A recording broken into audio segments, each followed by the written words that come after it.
MG நிறுவனம் கடந்த வாரம் அவங்களுடைய வின்சர் ஈவியை ரிவீல் பண்ணிருந்தாங்க. கிட்டத்தட்ட 4.3 மீட்டர் லென்த்ல ஹியூண்டே கிரெட்டா செக்மெண்ட்ல தான் இந்த காரை லான்ச் பண்ணிருந்தாங்க. பட் ஒரு எலக்ட்ரிக் காரா இருந்தும் கூட இந்த காரோடைய ஆரம்ப விலை வெறும் 9.99 lakhs அப்படின்னு குறிப்பிட்டிருந்தாங்க. எல்லாருமே இந்த விலையை ஆச்சரியமா பார்த்த நிலைமையில அதுல ஒரு கேட்சும் வச்சிருந்தாங்க.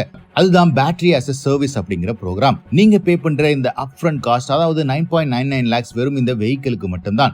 அதுக்குள்ள இருக்கிற பேட்டரியை நீங்க தனியா சர்வீஸா தான் வாங்க முடியும். அதற்கு பர் கிலோமீட்டருக்கு ₹3.50 அப்படின்னு நிர்ணயிச்சிருந்தாங்க. இது கூடவே 1500 கிலோமீட்டருக்கு நீங்க மாதம் கண்டிப்பா இந்த சர்வீஸா ஆப் பண்ணி ஆகணும் அப்படின்னு தெரிவிச்சிருந்தாங்க. இந்தியாவை பொறுத்த வரைக்கும் பேட்டரி as a சர்வீஸ் அப்படிங்கிறது புதிய கான்செப்ட் அப்படின்னாலும் இது எந்த அளவுக்கு கார் வாங்குறவங்களுக்கு யூஸ்ஃபுல்லா இருக்கும் அப்படிங்கறத இந்த வீடியோல பார்க்க போறோம்.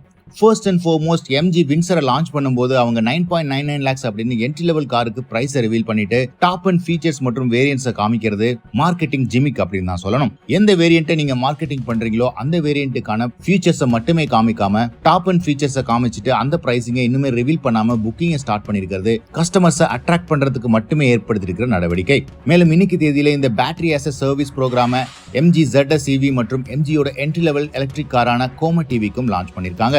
4.99 lakhsல இருந்தே இப்போ எம்ஜி எலக்ட்ரிக் கார்களோட ரேஞ்ச் தொடங்குது அப்படின்னு விளம்பரம் செஞ்சிருக்காங்க.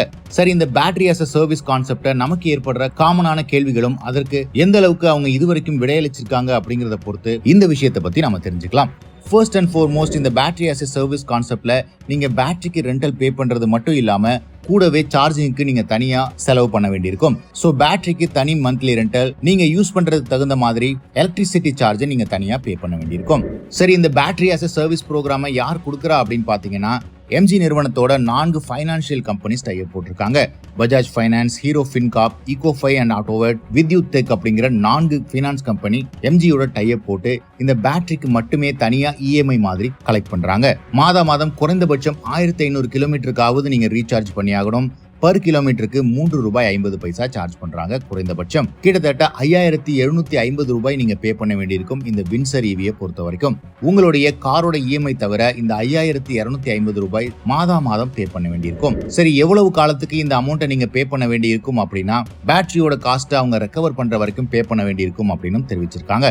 அடுத்த கேள்வி, நீங்க எவ்வளவு கிலோமீட்டர் யூஸ் பண்றீங்க அப்படின்னு எம்ஜி நிறுவனத்துக்கு எப்படி தெரியும் நீங்க கேட்கலாம். கார்ல இருக்கிற டெலிமேட்டிக்ஸ் மூலமா நீங்க எவ்வளவு கிலோமீட்டர் டிராவல் பண்ணிருக்கீங்க அப்படிங்கறத அவங்களால எக்ஸாக்டா பார்க்க முடியும். மேலும் இது ஒரு எலக்ட்ரிக் கார் அப்படிங்கிறதுனால நீங்க வெளியே எங்கேயுமே சர்வீஸ் பண்ண முடியாது, அவங்களிடம் தான் சர்வீஸ் பண்ணணும். ஸோ ஆட்டோமேட்டிக்கா கிலோமீட்டர்ஸ் எக்ஸாஸ்ட் ஆன உடனேயே மறுபடியும் நீங்க பே பண்ணா மட்டும் தான் உங்க கார் ரன் ஆகும். சரி, நீங்க காருக்கான இஎம்ஐயை கரெக்டா செலுத்திட்டு வரீங்க, ஆனா பேட்டரி ரெண்டலை மட்டும் பே பண்ணலைன்னா என்ன ஆகும் அப்படின்னு கேட்டீங்கன்னா, நீங்க காருக்கு இஎம்ஐ பே பண்ணலைன்னா என்ன நடக்குமோ அதே மாதிரி தான் இந்த ஃபைனான்ஸ் கம்பெனிஸ் அடுத்த கட்ட நடவடிக்கையா உங்க காரை அக்வயர் பண்ற வரைக்கும் போவாங்க.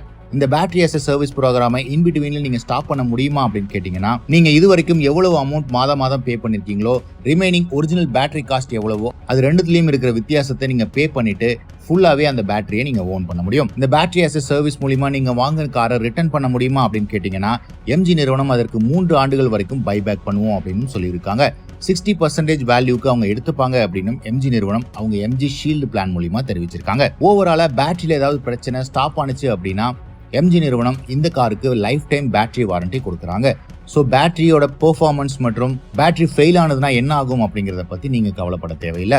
ஸோ பொதுவா இன்டர்னல் கம்பஷன் இன்ஜின் காருக்கும் எலக்ட்ரிக் காருக்கும் இருக்கிற பிரைஸ் டிஃபரன்ஸை அவங்க மாதம் இஎம்ஐ மூலியமா கொடுக்குறாங்க. அதுதான் battery as a service program. மற்றபடி அவங்க சொல்ற மாதிரி எந்த விதமான அட்ராக்டிவ் பெனிஃபிட்ஸும் இதுல இருக்கிற மாதிரி தெரியல. இதை எக்ஸ்பிளைன் பண்ற மாதிரி எம்ஜி காமட் டிவியை நாம எக்ஸாம்பிளுக்கு எடுத்துக்கலாம். இதற்கு முன்பாக எம்ஜி காமட் டிவியோட பேஸ் வேரியண்டோட பிரைஸ் ₹7,00,000. இதை நீங்க இஎம்ஐல வாங்குறீங்க அப்படின்னா மாதம் ₹14,873 பே பண்ண வேண்டியிருக்கும் 5 ஆண்டுகளுக்கு. இதை நீங்க பேட்டரி as a சர்வீஸ் மூலியமா போனீங்க அப்படின்னா வெறும் 5 lakhsக்கே உங்களுக்கு கார் கிடைக்கும். ஆனா ₹10,624 இஎம்ஐ பே பண்ண வேண்டியிருக்கும். இந்த எக்ஸ்ட்ரா 4,000 அவங்க பேட்டரி as a சர்வீஸ் ப்ரோக்ராமுக்கு மாதம் வாங்கிக்கிறாங்க. சோ ஓவராலா பாத்தீங்க அப்படின்னா உங்களுடைய பாக்கெட்ல இருந்து போற பணம் ரெகுலரான எலக்ட்ரிக் காருக்கு செலவு பண்ற மாதிரி தான் இருக்கு. இது பர்சனல் யூசேஜ் தவிர கமர்ஷியலுக்கு யூஸ் பண்றவங்களுக்கு ஓரளவுக்கு யூஸ்ஃபுல்லான ப்ரோக்ராமா இருக்கும். எதனால அப்படின்னா அவங்களுக்கு அப்ஃப்ரண்ட் காஸ்ட் கம்மியாகும். மாதம் வெஹிக்கிள் அதிகமா ரன் ஆகுறதுனால அதிக சேவிங்ஸையும் அவங்க எடுக்க முடியும். பர்சனல் பையர்ஸுக்கு இந்த ப்ரோக்ராம் அவங்க சொல்ற அளவுக்கு பெரிய அட்வான்டேஜ் இல்ல, இது ஒரு சேல்ஸ் ஜிமிக் அப்படின்னு சொல்லலாம். இந்த battery as a service program பத்தி நீங்க என்ன நினைக்கிறீங்கன்னு கமெண்ட்